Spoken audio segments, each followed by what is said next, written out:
Yeah, no problem. So what were your initial goals and visions for the program?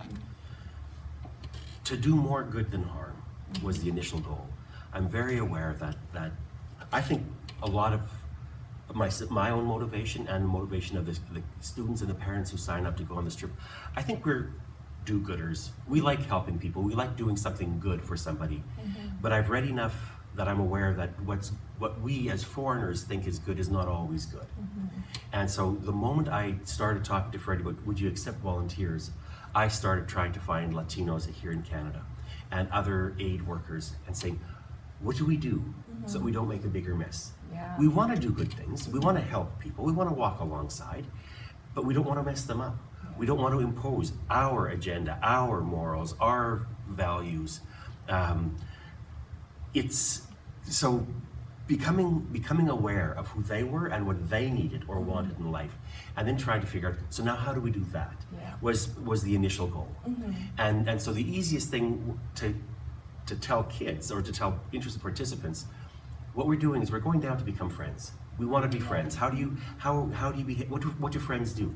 Friends get to know the other person, and then they walk alongside them and then try to figure out, so now that I'm your friend, what do I do? Yeah. Sharing stories. I give you a chance to tell your story and listen to who you are. Girls in particular aren't given much of a voice down there. And the truth is, in these homes, the boys with whom we worked never had a voice either. Their fathers were abusive. The kids were beaten around the block much more than they were questioned around the block. And so simply giving them opportunities to be safe, to play soccer, which they loved, in a safe environment. And when we first arrived, the economics in the town were really brutal. And I would say, of the 25 kids with whom we worked, at least 20 of them had reddish hair, which was a sign of rickets, of malnutrition.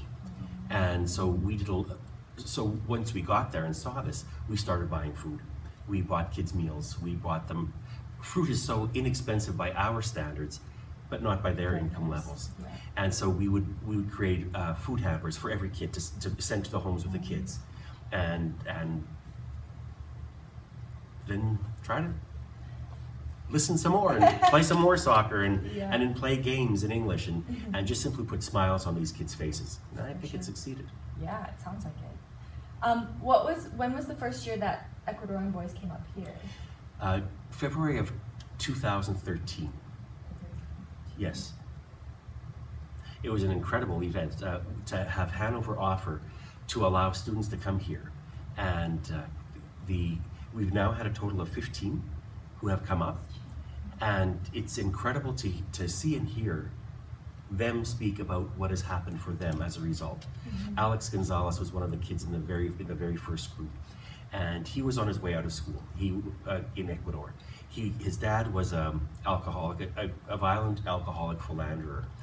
It was at his visa application when the person in the embassy asked, "Are these all your children?" Just sort of a matter-of-fact question. A rhetorical question, really. And then his dad sort of glanced over at his mom and said, "Nope." He said, "What?" "Well, I have another child just down the street that had just been born." And so Alex's dad was the example and the role model for Alex. That's what I'm going to do too. I'm going to quit school. I'm going to drink. There's lots of women. This is how life works. That's what I'm going to do. And then he was told, "Hey, do you want to go to Canada? If you go to Canada, no alcohol, no drugs, no promiscuity. You respect women." And he said, "Okay, yeah, I'll go." And then he came here, and he was the kid I probably was the most worried about because he never spoke. And in retrospect, I think he didn't have a good relationship with his dad, and he lived with me, so I was sort of a father figure. And I think, always smiling, always friendly, but never spoke much. I thought, man, is this kid learning any English? Well, when we got back to Ecuador, he was our #1 translator. He had learned so much. Christy, the EAL teacher, had forever told him, "Mark, don't worry, he's doing fine." So in her class, he'd done fine. But with me, for whatever reason, he hadn't spoken. He now, I'd say, is our #1 poster child. He's applying to a Canadian university. He has a job in tourism because if you learn English, tourism is the industry that's growing in Ecuador. And if you speak English, you've got a job. So he's employed. He got home, he told his dad, "I'm not living like you. I'm gonna have a real table, a real chair, I'm gonna have a real bed. I'm gonna actually have a house with walls." And So Alex, and that's not an imposition of Canadian values either. His dad said, hey, that's what happens, you go to Canada? And he said, no, that's what happens when I decide I want to make my life work. There's Ecuadorians who have tables, chairs, beds, walls Yeah, as for well. sure. But on the other side of town. And so he said, that's where I want to be. I want a stable life. I'm going to work and earn money and make my life work, make my family work. I'm not spending my money on booze and women. Yeah, for sure. And then not spending it on shelter for my family or on my family. So Alex is amazing, and he's only one of the really pretty amazing stories that we have of these 15 kids who've come up. Aw, that's awesome. Yeah. That's amazing. That's like just one story out of 15, and Yeah. that's amazing how much he's kind of accomplished and how much this has helped him in basically like 3 years, right? Exactly. That's Well, amazing. I'll tell you about Joel. Joel was the youngest kid that we ever brought up. And the reason we brought him up is because he showed such incredible maturity. Here's a kid who started going blind at around age 9, 10. And his family didn't have the money. There was sight-saving surgery available, but not for them. The surgery was going to cost about $500-$600, and that would be the equivalent of someone telling me I could have surgery that have a perfect health and a perfect body again. All I needed was $15 million. Oh, yeah. Wow, okay, awesome, but Yeah. that's not going to happen. Yeah. And that for them was what the economics were like. $500, not going to happen. Yeah. But after we came down a second year, the family approached us and said, is there any chance you could help us with this? Well, at that point, scarves were selling like crazy, so I had money. So I sent money down.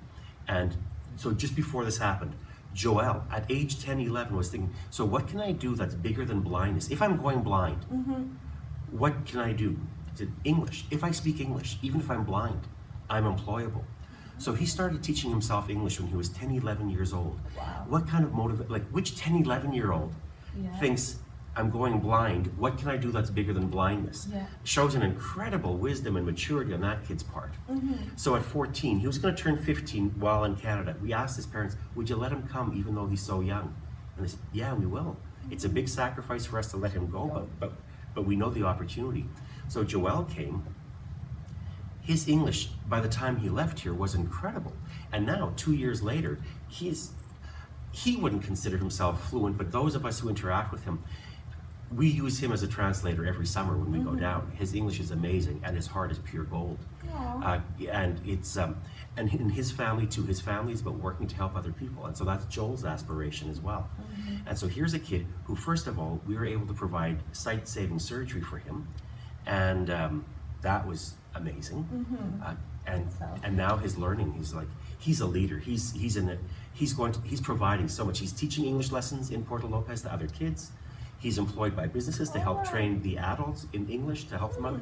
So he's just doing astonishing things already. Oh, that's awesome. Yeah. That's like so amazing that. Okay, it's still going. Sorry. That's so amazing that the connections as well, right? It's not like you're just like sending money down and just right, and then Yes. you're connecting with them all the time, and then the community here gets to see kind of the impact and results and Yes. the good that's happening down there as well. Yeah. That's awesome. So how do kind of financials for the program work? It's a loaded question. Yeah. Isn't it?